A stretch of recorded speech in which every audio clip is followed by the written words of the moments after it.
A paz do Senhor, pessoal. Sejam bem-vindos à nossa quarta aula do curso de Reis. Como vocês podem ver, eu voltei ao sofá. Recebemos algumas reclamaçõezinhas da última aula da qualidade do som e da qualidade do vídeo.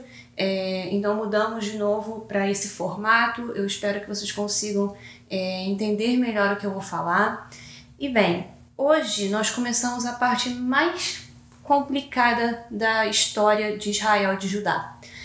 Já vou adiantando que se você tiver qualquer dúvida ao longo desse vídeo, coloque seu comentário aqui embaixo que eu vou ler, e na semana que vem nós devemos fazer uma live para responder essas perguntas. Se você também tiver perguntas sobre os vídeos anteriores, pode colocar nesse vídeo aqui nos comentários, eu vou ler e vou trazer então a resposta para vocês.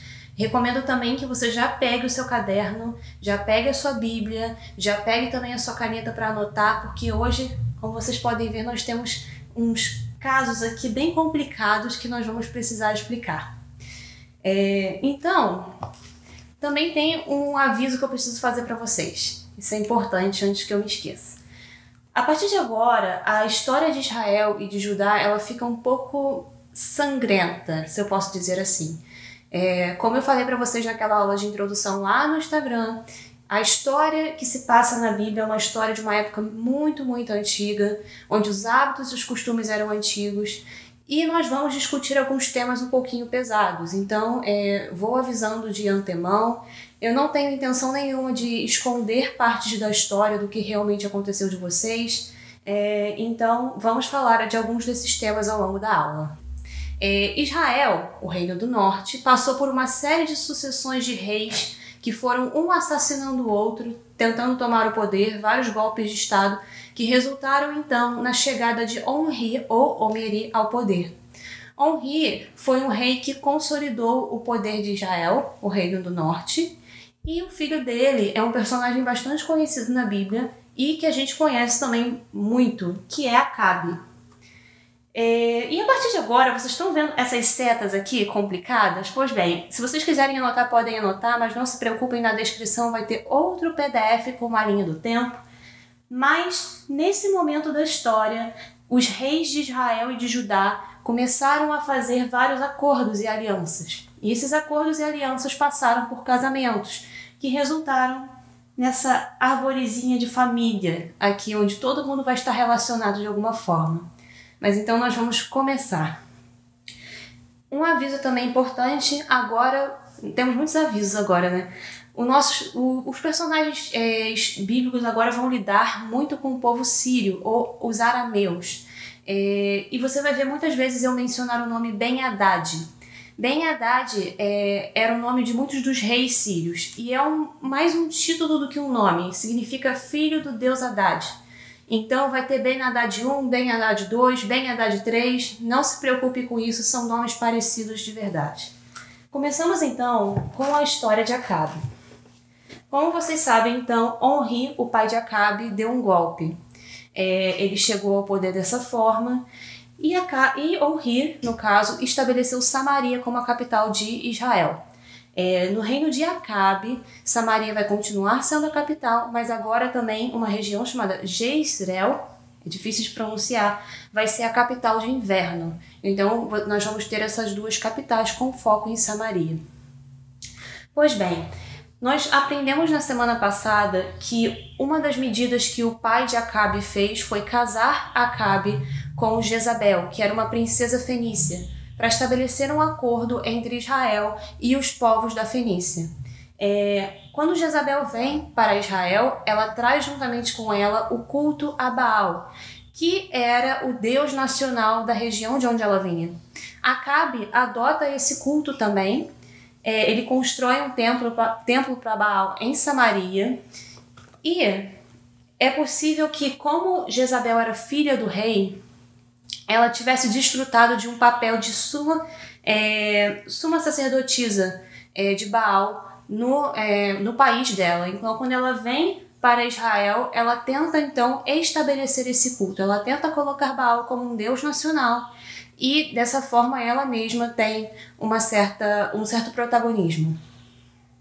Bem, durante o reinado de Acabe, nós temos também a reconstrução de Jericó. Eu não cheguei a falar isso na nossa primeira aula, aquela aula mais introdutória, mas Jericó, quando Josué termina a conquista de Jericó, ele lança uma maldição. E ele diz que quem for reconstruir a cidade, vai perder o filho mais velho ao lançar os alicerces e o filho mais novo ao colocar as portas.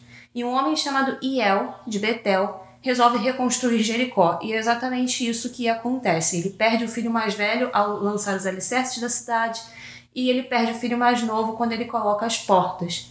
Alguns estudiosos dizem que essa situação ela podia estar relacionada com um certo tipo de caracol que era encontrado em Jericó e que ele tinha em muita abundância e ele causava uma doença que podia sim matar especialmente crianças. Alguns falaram que era radioatividade por causa de certas pedras que eram encontradas na região e que contaminavam o leito de rios, das águas.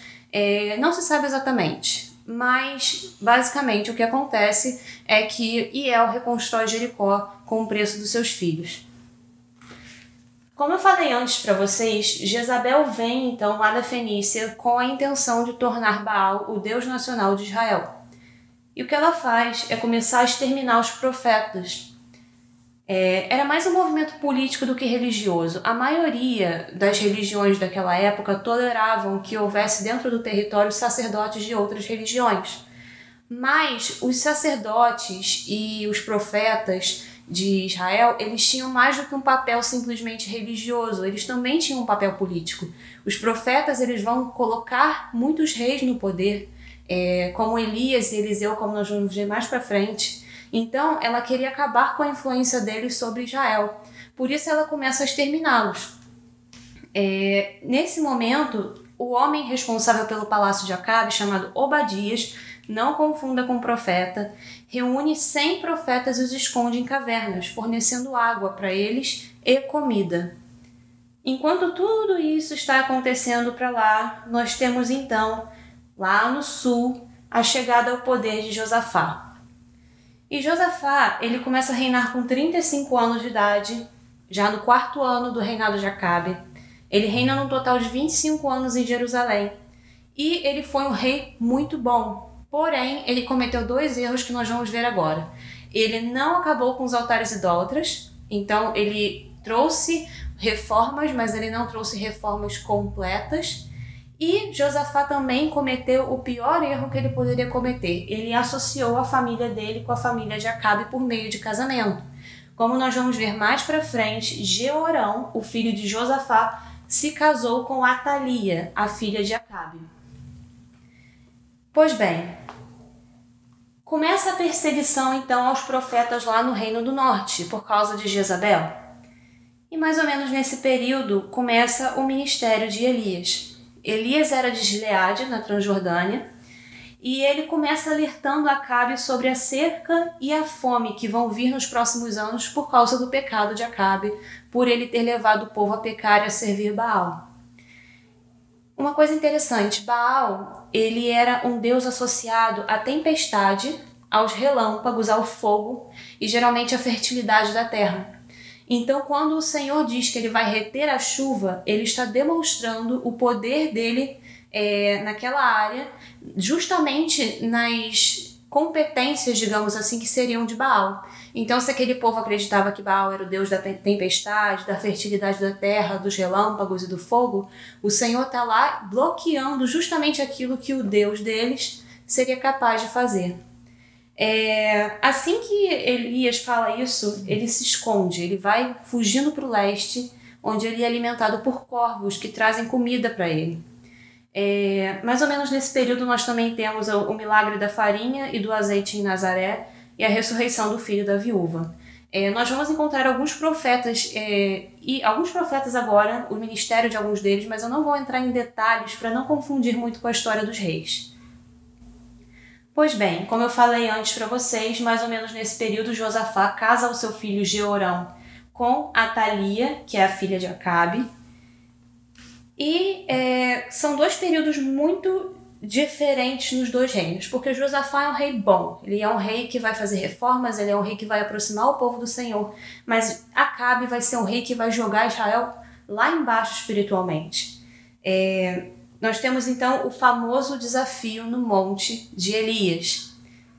Então, a fome, a seca, e Obadias vai lá, o Obadias, que era administrador do palácio, e organiza um encontro entre Elias e Acabe. Elias manda Acabe convocar o povo de Israel, os 450 profetas de Baal e os 400 profetas de Azerá. Ele manda que tragam 2 novilhos e cortem em pedaços e coloquem sobre uma lenha no altar. Elias, com o Senhor, e os sacerdotes de Baal e Azerá com os deuses deles, terão que invocar o fogo para que queime aquele sacrifício. E aquele que for respondido vence. Agora, por que o fogo? Por que esse desafio especificamente que Elias fez? O fogo, ele era associado naquela época como um indício da presença de Deus. Por exemplo, quando a sarça ela pega fogo no deserto com Moisés, ou outros eventos parecidos, nós temos então essa relação entre o fogo e a aparição física, digamos assim, de Deus. O fogo também ele estava relacionado aos relâmpagos, que do deus da tempestade, que no caso era para eles o Baal. Baal era considerado senhor do fogo. E o fogo também representava a aceitação do sacrifício. Então, ao queimar o sacrifício, aquele que fosse respondido estaria provando que é o verdadeiro Deus, que é o Deus do país, de Israel. Os sacerdotes de Baal, eles clamam da manhã até o meio-dia. Eles dançam, eles gritam, eles se ferem com espadas e lanças até sangrarem, e eles continuam nesse transe até o final da tarde. E nesse momento Elias começa a zombar. Eu acho que todos vocês já leram, se você ainda não leu, pegue para ler, é uma passagem interessante. Elias começa a zombar que Baal está muito ocupado, talvez ele tem muitas coisas para fazer para ficar atendendo vocês agora. E é engraçado, porque sim, era uma zombaria de Elias. Mas essa ideia de que o Deus estivesse muito ocupado não era uma coisa estranha para os cananeus, porque os deuses cananeus eles eram muito parecidos com pessoas. Eles tinham atividades humanas. Se você pode fazer uma ponte com os deuses gregos, por exemplo, que tinham características humanas, ocupações humanas, a mesma coisa. Quando eles tentam e não conseguem, Elias fala, não, agora é a minha vez. Ele manda derramar água sobre o sacrifício, sobre a lenha, sobre o altar 3 vezes. Ele manda abrir valas em volta que ele enche de água. E ele ora ao Senhor. O fogo cai, ele queima o holocausto, ele queima a lenha, ele queima as pedras, o chão e ainda seca a água que se acumulou na vala. Quando o fogo cai, todo mundo sabe de uma vez por todas que o Senhor é Deus. Elias ordena a prisão dos profetas de Baal, mata eles no riacho de Quisson e a chuva finalmente cai, trazendo então o fim àquela seca demorada que veio sobre a terra. Jezabel fica completamente irada e ela manda matar Elias. Elias fica com muito medo de Jezabel, ele foge para o deserto.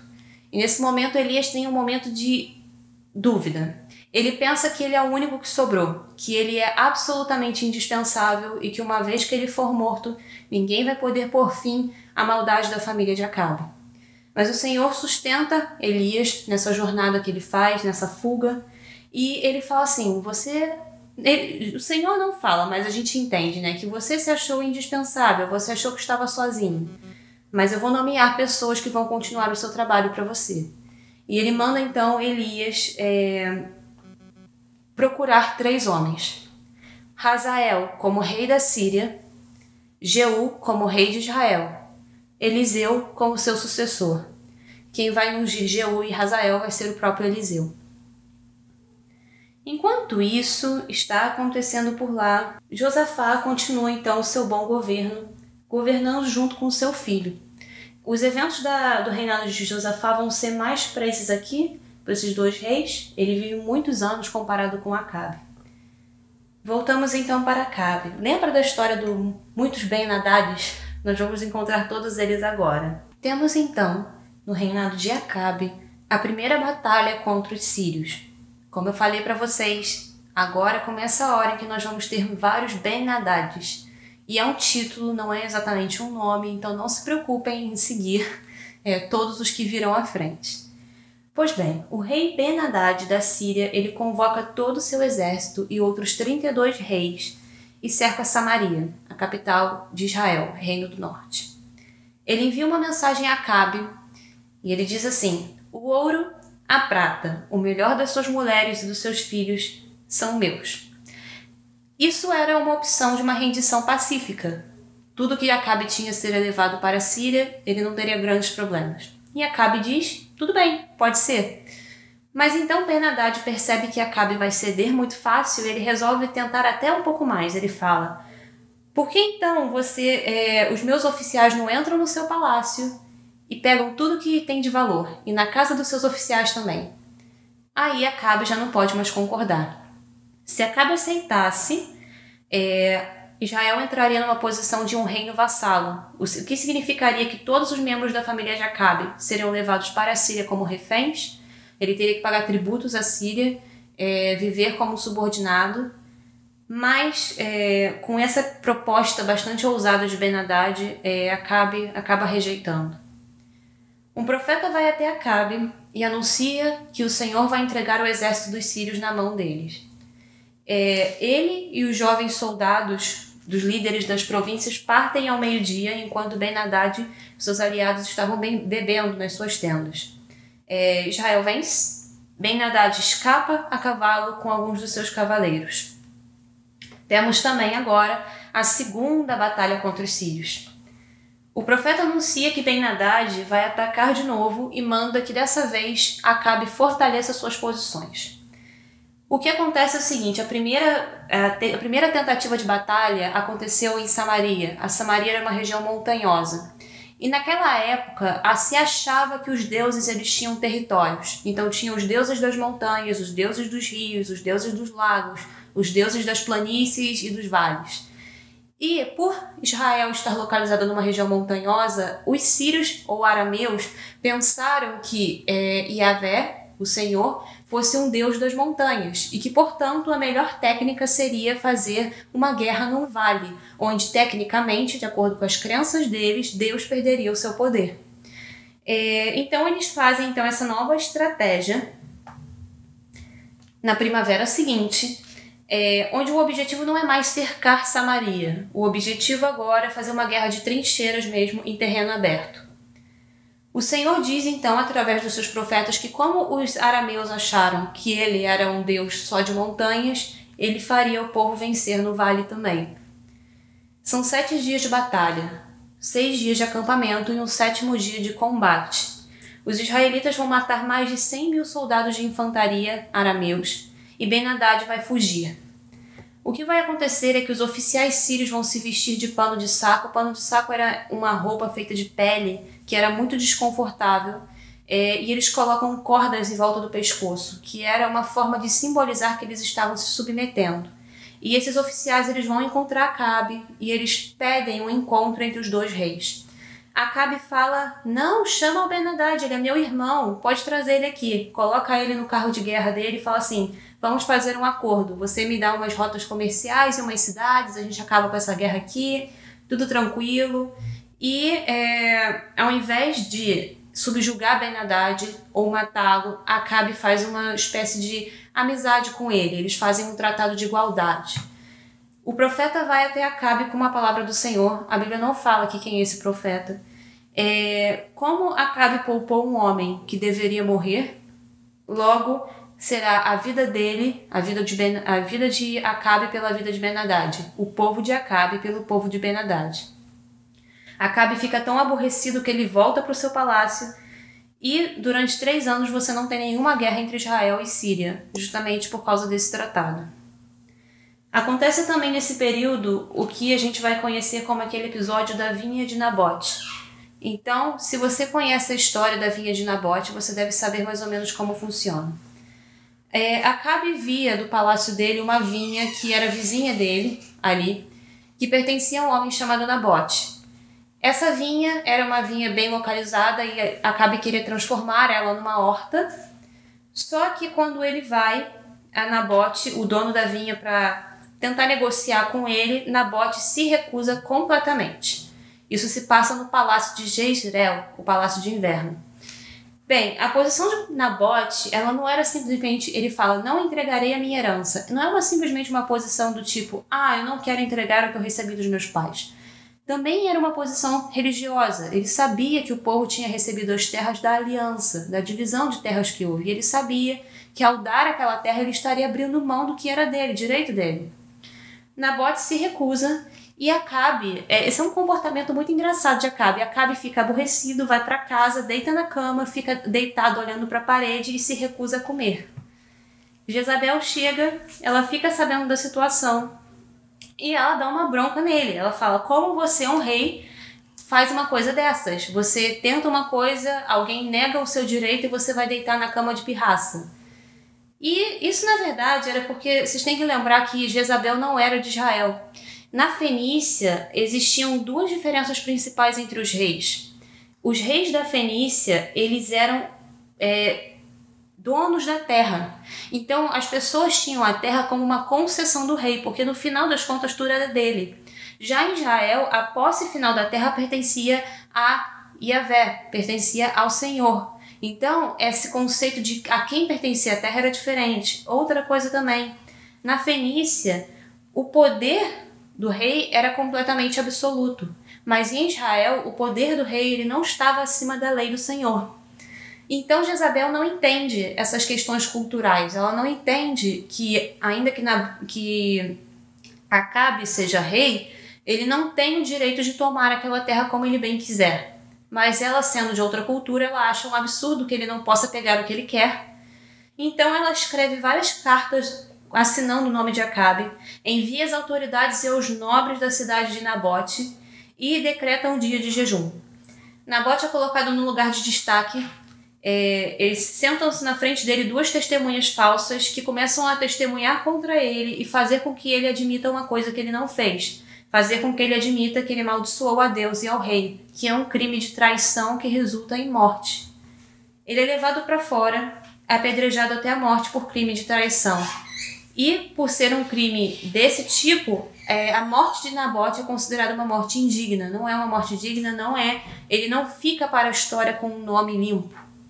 Assim que Jezabel fica sabendo da morte de Nabote, ela vai lá e fala, Acabe, vai lá pegar a vinha que você queria, já dei um jeito. Nesse momento, Elias recebe uma palavra do Senhor para Acabe.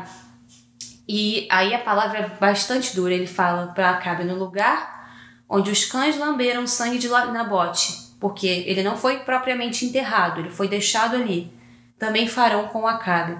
Todos os do sexo masculino da família de Acabe serão eliminados, assim como aconteceu com o primeiro rei de Israel, Jeroboão I, e com outro rei, Baasa.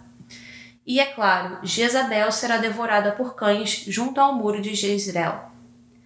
Acabe vai se arrepender profundamente depois que ele ouve essa palavra. Ele vai passar a dormir sobre panos de saco. Como eu falei para vocês, era feito de pelo de bode ou de camelo. Eram bem desconfortáveis. E ele vai agir com mansidão. Por conta da humilhação de Acabe, o Senhor promete que essa desgraça toda não vai acontecer no reinado dele, mas sim no reinado do filho dele. Nesse momento, lembra de Josafá? A Bíblia não fala muitas coisas a respeito de Josafá agora.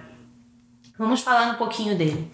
Enquanto tudo isso está acontecendo lá no Reino do Norte, Josafá ele está reinando muito bem. Ele segue os passos de Asa, o seu pai.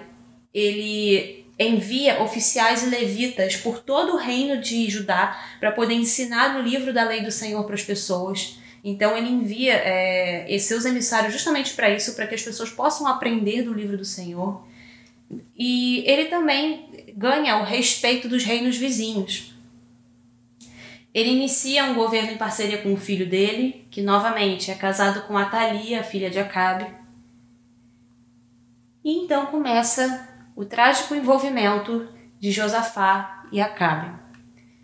Josafá se une a Acabe na sua terceira campanha contra a Síria. Como nós vimos antes, primeira campanha, os sírios cercam Samaria. Segunda campanha, os sírios voltam, dessa vez num vale. Terceira campanha, agora. No terceiro ano de reinado de Josafá, ele vai visitar Acabe com uma proposta. Basicamente, ele diz assim, olha só, tem uma cidade chamada Ramote Gileade, que está sob os domínios dos arameus, da Síria agora. E o que você acha da gente ir para a guerra contra eles para pegar essa cidade de volta?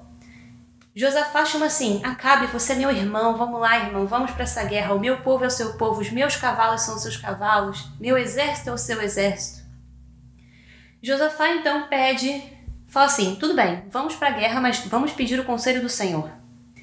Acabe vai reunir 400 profetas e todos eles vão dizer que ele e Josafá devem ir à guerra. Josafá vai ficar meio desconfiado. Josafá é uma pessoa de boa coração que faz péssimas decisões de vida. Ele vai ficar desconfiado, ele vai perceber que tem alguma coisa estranha nisso. E ele fala assim: Acabe, você não tem um profeta do Senhor aí que possa dar uma resposta mais certinha, não? E Acabe manda buscar um homem chamado Micaías. Ele fala: olha, tem esse Micaías, mas ele só profetiza coisa ruim e eu não gosto dele. Quando Micaías chega, ele fica morrendo de medo de profetizar a verdade. Ele fala assim: não, vai dar tudo certo. Mas Acabe fala: não, Micaías, eu quero que você fale a verdade. Então Micaías diz: eu vejo um trono e o Senhor sentado no trono, o exército dos céus ao seu redor, e ele perguntando: quem enganará Acabe para que ele ataque Ramote de Gileade e morra lá? E o espírito se coloca diante do Senhor e diz: eu enganarei, eu colocarei palavras de mentira na boca dos 400 profetas. Zedequias, que era um dos profetas mentirosos que estava ali no meio, não confunda com outros Zedequias, são nomes comuns.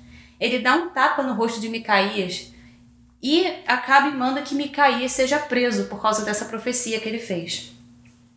Josafá e Acabe decidem: quer saber de uma coisa? Vamos atacar a cidade de qualquer maneira, apesar de tudo o que aconteceu.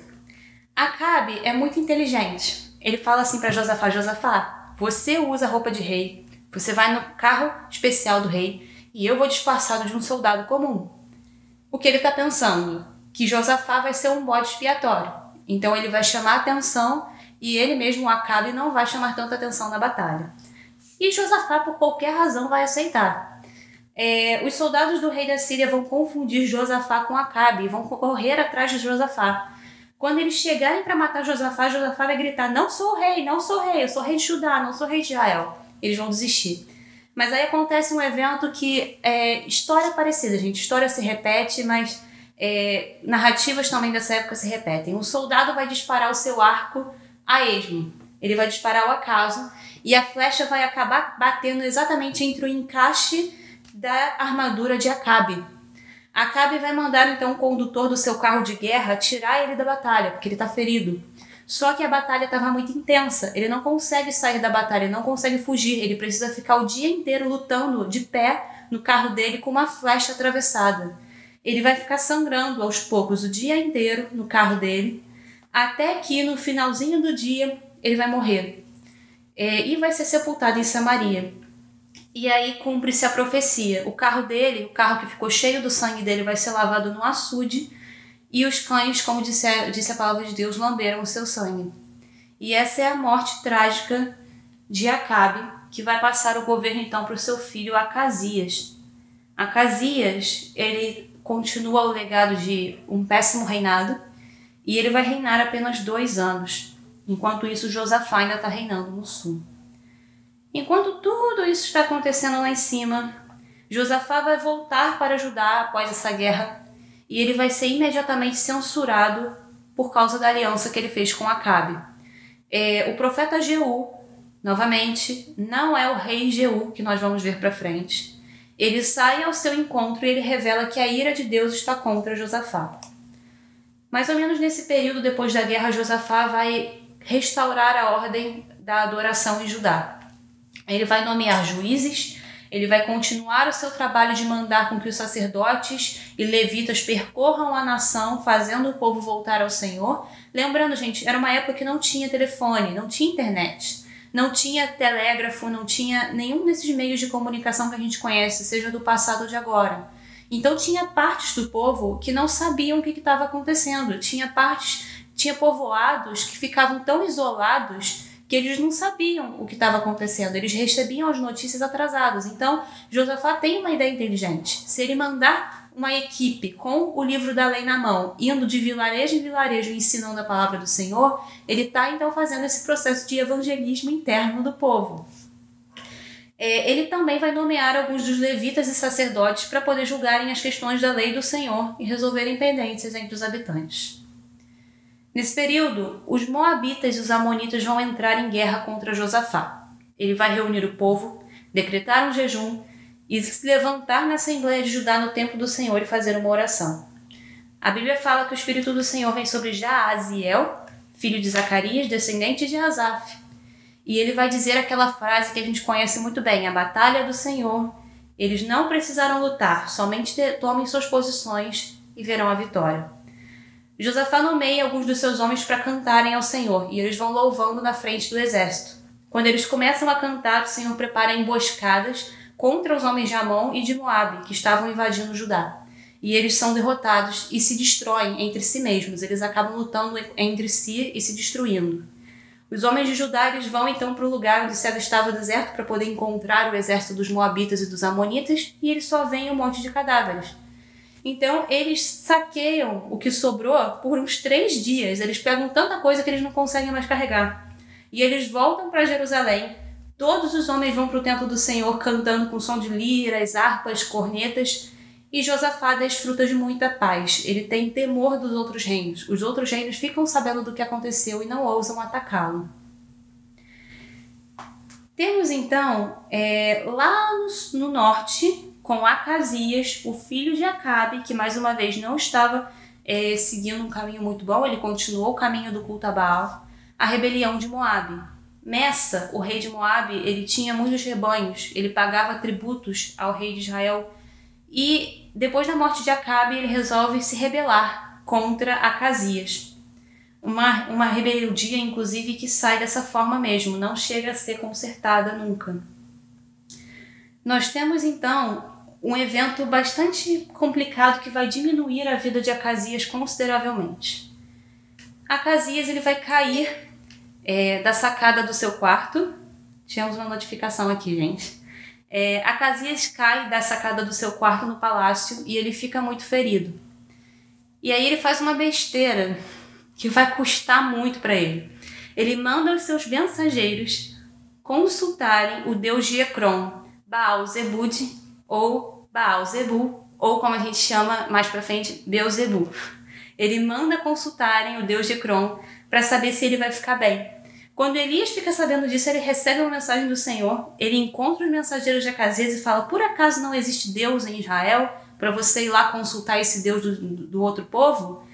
Então o Senhor declara que Acasias nunca mais vai levantar dessa cama, ele vai morrer.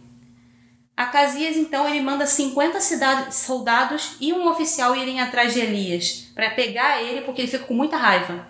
Eles encontram Elias no topo de uma colina. E aí aquela história engraçada, ele fala, os soldados, né, o oficial fala: homem de Deus, vem aqui. Elias fala: se sou homem de Deus, que caia fogo do céu e os consuma. Aí caía fogo do céu, consumia o oficial e os 50 soldados. Acasias manda mais um oficial e mais 50 soldados. De novo Elias fala: se eu sou homem de Deus, que caia fogo do céu e consuma todos vocês.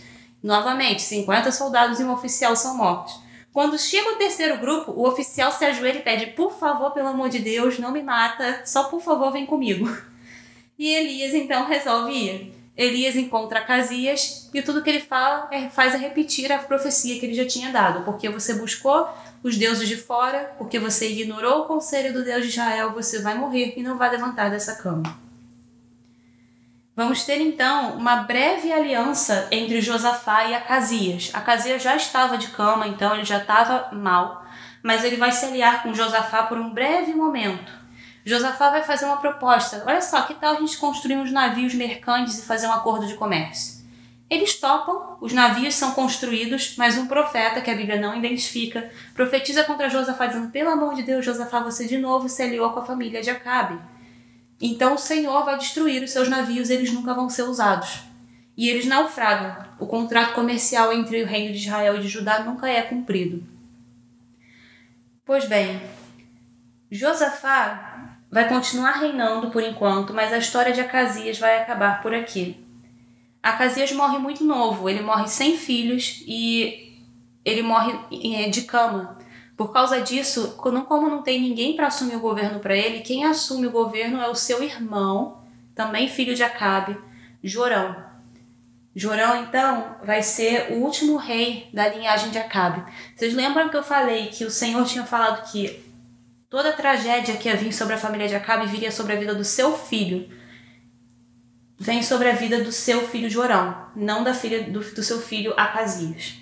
Então, vamos explicar agora essa linha do tempo aqui complicada para você entender.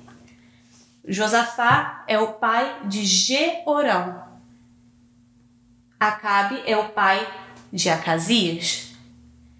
Acabe tem uma filha chamada Talia, que vai se casar com Jeorão, do Reino do Sul. Acazias, filho de Acabe, vai morrer sem filhos. Quem vai assumir é seu irmão Jorão, que também é filho de Acabe. Vai ficar bem mais claro mais pra frente, apesar disso ser muito complicado agora. Pois bem, continuando sobre o governo de Jorão. Chegamos então ao reinado de Jorão. Jorão ele era então irmão de Acazias e ele vai reinar por um total de 12 anos. Justamente quando o reinado de Jorão começa, vai acontecer o traslado de Elias. Então Elias vai ser levado aos céus por uma carruagem de fogo. E vai ser mais ou menos nessa época que o ministério de Eliseu vai começar. Josafá e Jorão vão se unir contra os moabitas.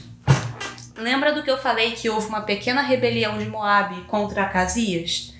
Essa rebelião nunca foi reprimida? Então agora Jorão resolve que vai fazer alguma coisa. E ele parte de Samaria e mobiliza Israel contra o rei de Moabe, que havia se rebelado durante o reinado de Acazias. Ele vai enviar uma mensagem para Josafá e fala assim: Josafá, me acompanha nessa batalha. E Josafá, de novo, com suas péssimas escolhas de vida, vai aceitar e falar: meu irmão, amigo, sangue do meu sangue, o meu povo é o seu povo, meus carros são seus carros. Ele repete isso literalmente. Os dois, então, juntamente com Edom, o rei de Edom, se unem numa marcha de 7 dias. A água vai acabar e Jorão vai reclamar. Josafá novamente vai falar: eu tenho uma ideia, por que a gente não procura um profeta do Senhor? E Jorão sugere Eliseu. Eliseu manda então Jorão falar assim: quer saber? Vai consultar os profetas da sua mãe e do seu pai, eu não tô nem aí para você. Mas, por respeito a Josafá, Eliseu resolve dar uma ajudinha. O Senhor manda através de Eliseu dizer que eles cavem cisternas, eles estão num vale, e essas cisternas ficarão cheias de água, sem chuva, sem nada. Além disso, ele declara que ele vai entregar o povo de Moabe nas mãos de Judá e de Israel. E é exatamente isso que acontece. No dia seguinte, a água desce pelo vale e o alaga. É provável que o exército estivesse nas proximidades de um uadi. O uadi é o leito seco de um rio. As águas correm para ele só na estação de chuvas. Então, quando tinha essa época de cheias, não chovia, só se enchia de água e as cisternas armazenaram essas águas. Os moabitas eles vão se posicionar na fronteira. Você tem que pensar que esse terreno é um terreno arenoso, meio avermelhado. Então, quando eles se levantam na manhã seguinte, eles olham aquela região que tecnicamente não era para ter água, eles veem aquela água avermelhada refletida no sol e eles pensam o quê? Os israelitas se mataram, isso aí é tudo sangue, eles se mataram, tiveram uma confusão entre eles, o rei de Edom, de Israel e de Judá, agora é a nossa chance.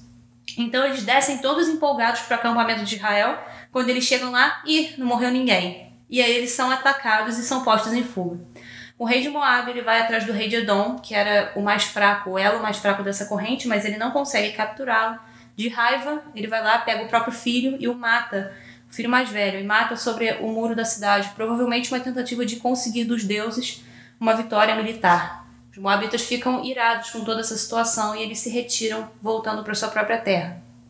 A partir de agora, nós temos os eventos do ministério de Eliseu. Eu não vou entrar em muitos detalhes, mas aqueles eventos que vocês conhecem, como, por exemplo, a cura de Naamã, entre outros eventos. Quando tudo isso está acontecendo por lá, Josafá vai ter vários filhos. E ele vai fazer aquilo que Roboão fez, uma coisa bastante interessante. Ele vai dar muitos presentes e cidades e ouro para os seus filhos. Ele vai distribuir os seus filhos de forma que eles não fiquem muito concentrados e ele vai dar a Jeorão, seu filho mais velho, o poder. O que basicamente vai acontecer agora é que Josafá vai morrer. E quem vai assumir o governo vai ser o seu filho Jeorão. Só que lembra que eu falei que Josafá faz escolhas muito ruins de vida? Josafá ele casou lá no início do seu governo o seu filho com a filha de Acabe. E a filha de Acabe vai levar para Judá o culto a Baal e todas as práticas da mãe dela, no caso Jezabel. E Jeorão, o filho de Josafá, apesar de Josafá ter sido um rei bom, Jeorão ele vai começar a reinar com esses costumes, com essas práticas erradas. Ele tinha 32 anos quando ele começou a reinar. Ele vai reinar ao todo 8 anos em Jerusalém. E assim que o pai dele morre, Josafá morre com 57 anos e ele assume o governo totalmente, ele faz questão, da primeira coisa que ele faz é matar todos os irmãos dele à espada. E alguns líderes de Israel no meio do caminho, porque ele não quer competição nenhuma. Ele anda exatamente nos caminhos dos reis de Israel. Ele segue todos os maus conselhos da família de Acabe. Ele constrói altares idólatras em Judá. Ele adota o culto a Baal, muito provavelmente. E nesse momento você também vai ter uma revolta envolvendo o Reino do Sul, a revolta de Edom e Líbina. São 2 territórios que eram vassalos de Judá, mas que vão se rebelar, vão proclamar seu próprio rei. Jeorão vai tentar ir lá suprimir essa revolta, mas ele vai ser cercado e vai ser obrigado a fugir. Quando Edom e Líbina ficam independentes de Judá, elas enfraquecem a posição do reino em relação aos outros reinos vizinhos. Então, nós vamos ter agora uma história bem paralela. Em Judá, por conta desse desvio de Jeorão, o profeta Elias envia uma carta. Elias já não estava mais presente nesse momento. A Bíblia fala que foi o profeta Elias que enviou, mas os comentários dizem que provavelmente foi uma carta que Elias escreveu antes de ser levado em tom de profecia, ou foi uma carta que o Eliseu escreveu. De uma forma ou de outra, Jeorão recebe essa carta, e nessa carta o Senhor condena ele por andar nos passos da família de Acabe e por assassinar os seus irmãos, que segundo o Senhor eram homens melhores do que ele. Ele diz então o seguinte: o povo, os filhos, as mulheres e tudo que pertence a Jeorão será ferido. Ele ficará doente de uma enfermidade no ventre e que irá piorar até que os intestinos dele saiam. Alguns sugerem que essa doença podia ser uma doença de disenteria crônica, mas existem várias teorias do que ele pode ter tido. Logo que isso acontece, os árabes e os filisteus saqueiam Jerusalém por uma segunda vez. O Senhor desperta a hostilidade deles para que eles ataquem Jeorão. Eles levam todos os bens do palácio de Jeorão, levam as suas mulheres, levam seus filhos e deixam somente o filho mais novo dele vivo e com ele, que se chama Acasias. Nesse período começa então as profecias, a visão, no caso, do profeta Obadias sobre o julgamento de Edom. E temos também o nascimento de Joás, que será o rei mais para frente. Enquanto tudo isso está acontecendo, essas histórias são paralelas. Lá no Reino do Norte, nós temos então outra guerra com o rei da Síria. Dessa vez, Eliseu manda mensagens, ele fica escrevendo mensagens para Jorão, dizendo exatamente onde o exército dele tem que passar para evitar as emboscadas dos arameus. O rei da Síria fica totalmente furioso, ele começa a achar que existe alguém dedurando as estratégias deles para Israel, e quando ele fica sabendo que é o profeta Eliseu, ele manda capturar Eliseu com uma tropa de cavalos e carros de guerra. Acontece uma coisa engraçada. É cedo de manhã, o servo de Eliseu vê aquele monte de cavalos e carros de guerra vindo para poder pegá-los. Ele fica desesperado. Então Eliseu ora para que o seu servo possa ter os olhos abertos para a realidade do que está acontecendo na realidade espiritual, e ele vê carros e cavalos de fogo ao redor de Eliseu. Quando os arameus eles descem na direção de Eliseu, ele ora ao Senhor e aqueles homens ficam cegos. E aí, quando os homens estão cegos, Eliseu chega assim, discretamente fala assim: então, não é essa cidade que vocês estão procurando não, deixa eu levar vocês para a cidade certa. E ele leva eles até a capital, Samaria. Então, quando os homens chegam em Samaria, os olhos deles são abertos, eles se dão conta que eles estão na capital do inimigo, cercados. Por ordem de Eliseu, ele manda que Jorão não mate esses homens, mas que eles sejam servidos de comida, sejam bem tratados como prisioneiros e enviados de volta para a Síria. Foi uma ameaça bem velada. E a partir daí as tropas da Síria pararam de invadir Israel. Nessa época nós temos também o cerco de Samaria. Pois bem, a Síria voltou, outro Ben-Hadad, e eles mobilizam seu exército para cercar Samaria, a capital do Reino do Norte, Israel. Os cercos eles eram feitos de forma que os recursos de uma cidade fossem esgotados ao extremo, a população fosse enfraquecida. Então, o cerco dura tanto tempo em volta de Samaria que uma cabeça de jumento, que não era exatamente algo que as pessoas queriam comer, era vendido por 80 peças de prata, o que é mais ou menos o salário de alguns meses de trabalho. Enquanto Jeorão estava andando pelos muros, inspecionando para ver como é que estava a situação da cidade, uma mulher chega para ele com uma questão bastante complicada. O povo tinha recorrido ao canibalismo para poder viver naquela época. A situação da comida estava muito difícil. E duas mulheres fizeram um acordo de matar os seus filhos para fazer comida, basicamente. E quando Jorão ouve isso, Jorão ouve isso, ele fica totalmente revoltado. Ele rasga as roupas dele no muro da cidade e ele fala assim: eu vou matar Eliseu agora. E ele manda então um mensageiro para a casa de Eliseu para poder cortar a cabeça dele. Eliseu estava reunido com as autoridades de Israel na época. Quando ele fica sabendo, ele manda trancar a porta. E na mesma hora, Jorão fala... Desculpa, a gente está confundindo tanto. Jorão fala que não acredita mais que o Senhor é poderoso para tirar eles daquela situação. Eliseu traz uma palavra do Senhor então. Ele diz assim: olha, no dia seguinte, na porta de Samaria, farinha e cevada vão ser vendidas por preços bem menores dos que estão sendo vendidos agora.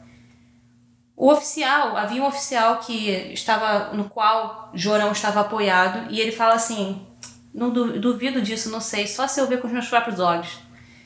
E Eliseu fala: não, você vai ver isso acontecer, mas você não vai comer nada. Durante a noite, um grupo de leprosos que vivia nas portas da cidade de Samaria decidem ir para o acampamento dos sírios, dos arameus, para se renderem. E quando eles chegam lá, eles não encontram ninguém. O acampamento todo abandonado, porque o Senhor tinha feito os arameus ouvirem o ruído de um grande exército, com cavalos e carros de guerra, e eles fugiram.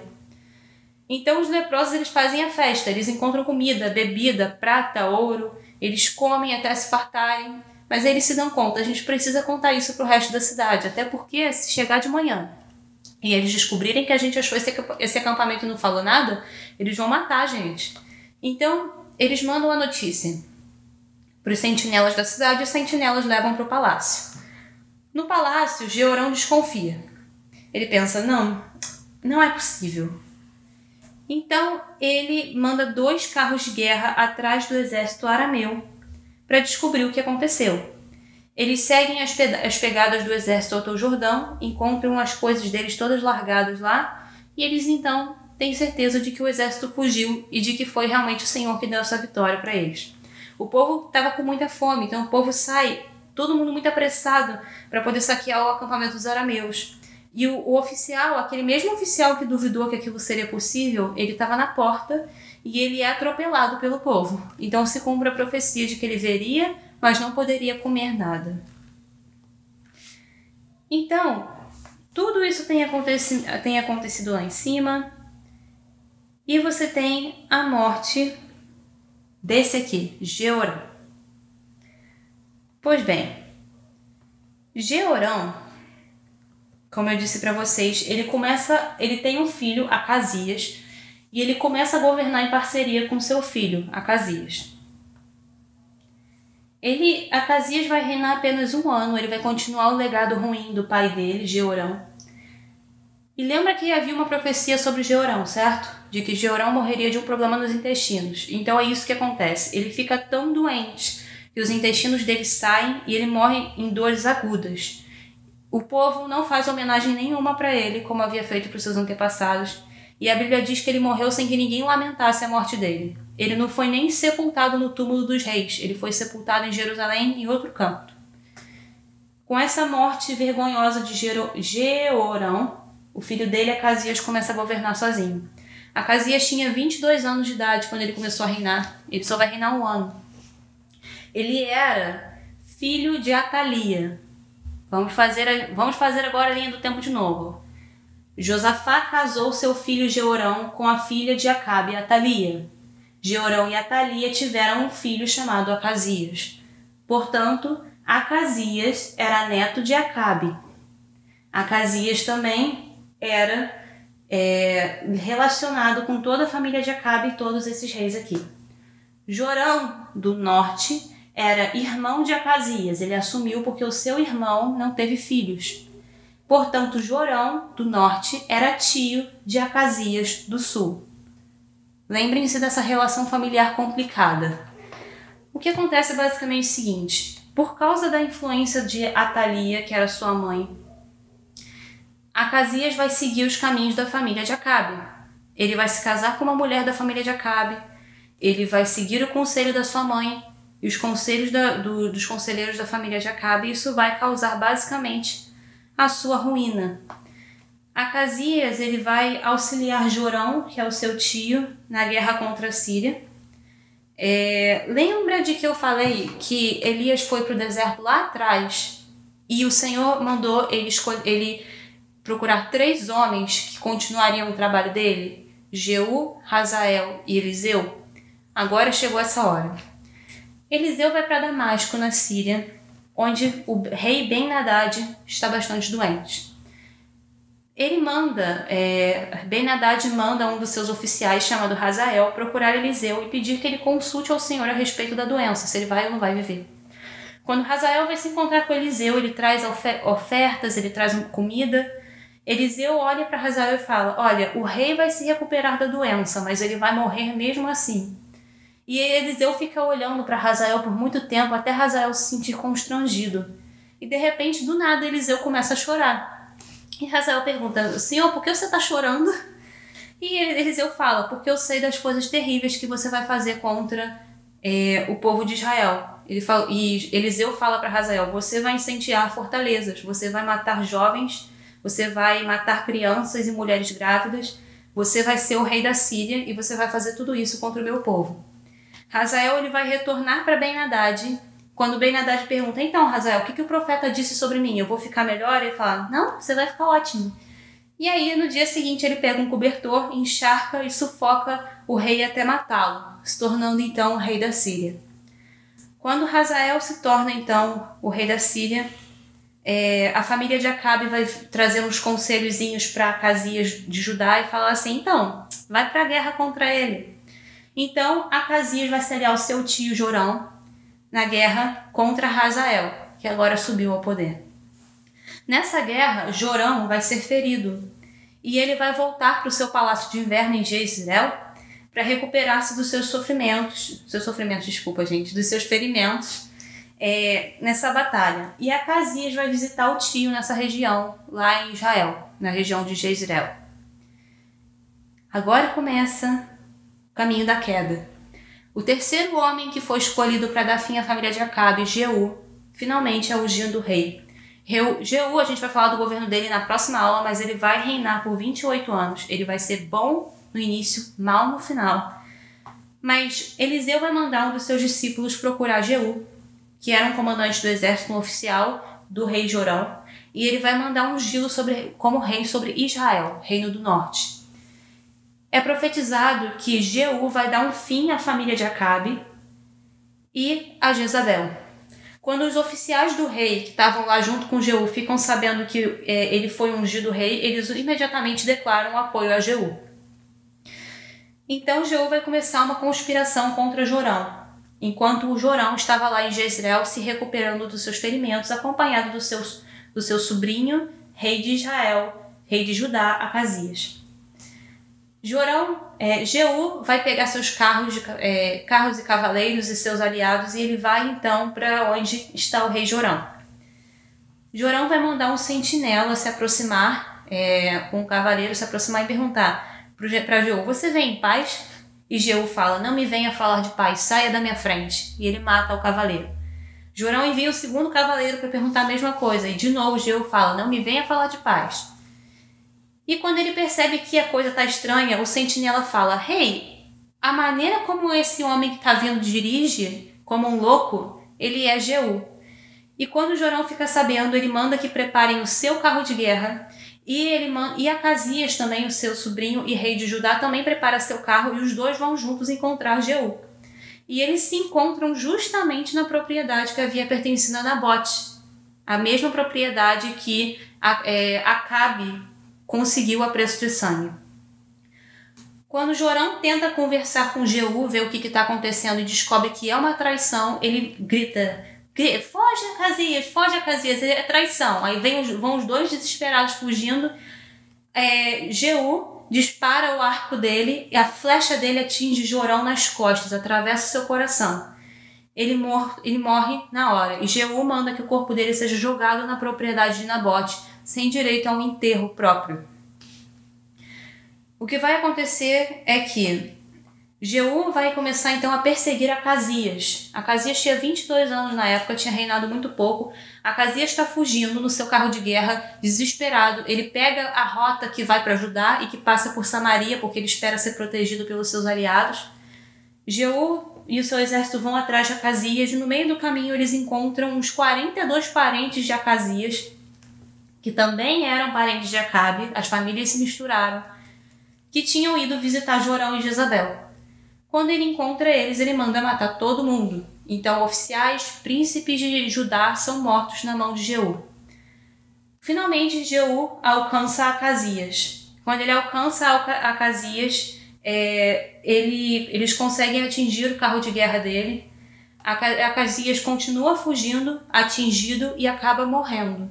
Nessa que ele morre, com 22 anos de idade, os oficiais levam ele para Jerusalém porque Jeú fala: não, por respeito a Josafá, que foi um bom rei, o Acasias vai ser propriamente enterrado no túmulo dos reis. Então o corpo de Acasias é enviado lá para a cidade de Davi, Jerusalém, onde ele é enterrado com seus antepassados, o que não acontece com Jorão. Jorão cumpre-se a profecia que foi feita e o corpo dele é jogado na vinha de Nabote.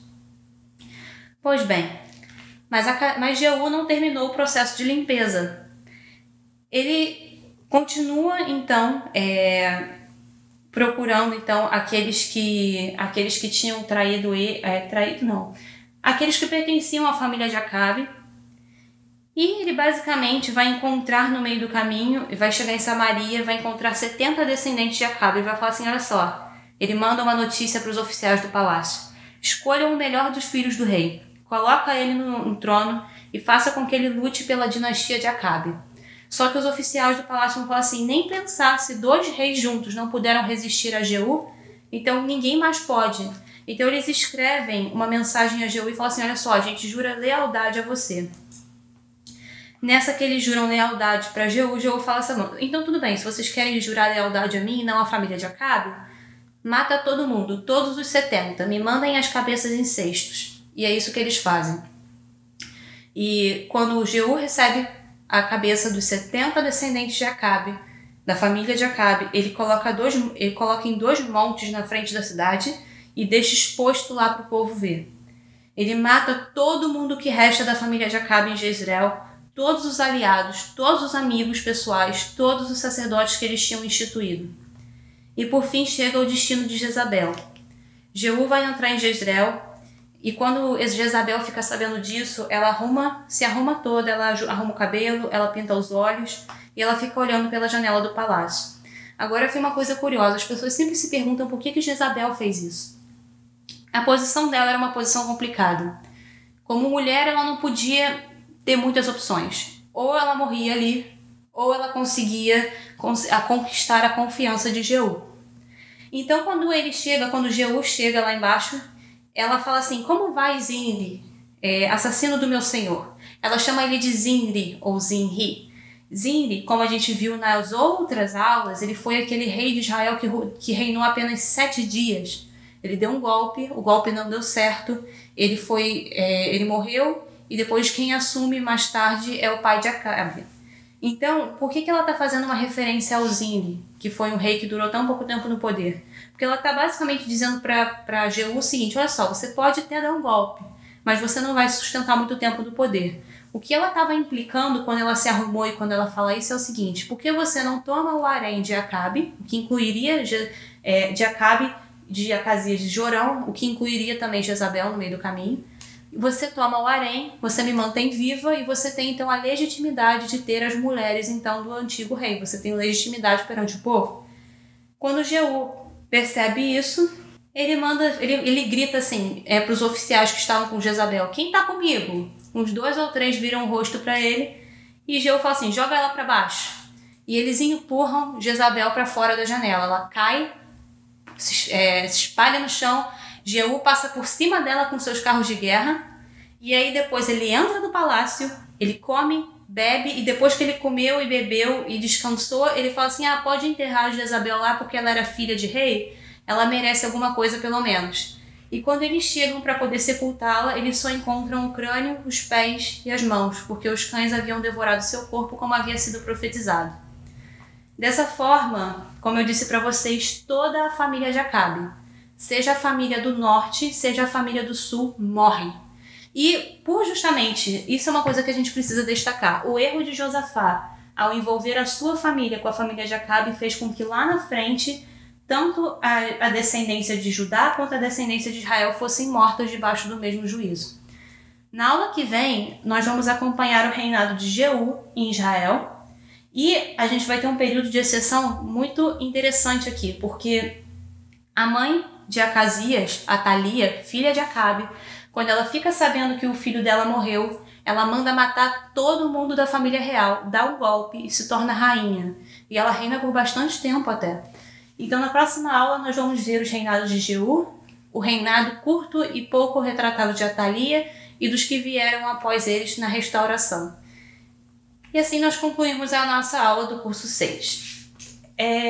Eu sei que essa aula pode ter sido um pouco complicada para vocês, porque os nomes são muito similares. Eu mesma, às vezes, pronunciei o nome errado, eu peço desculpas por isso.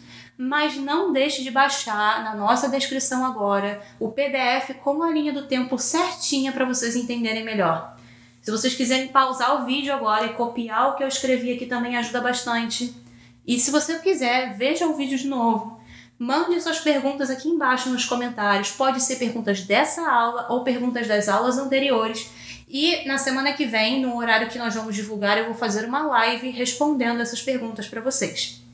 Mais uma vez, continuem lendo o livro de Reis e de Crônicas. Continuem acompanhando essas aulas. Eu vejo vocês na aula 7.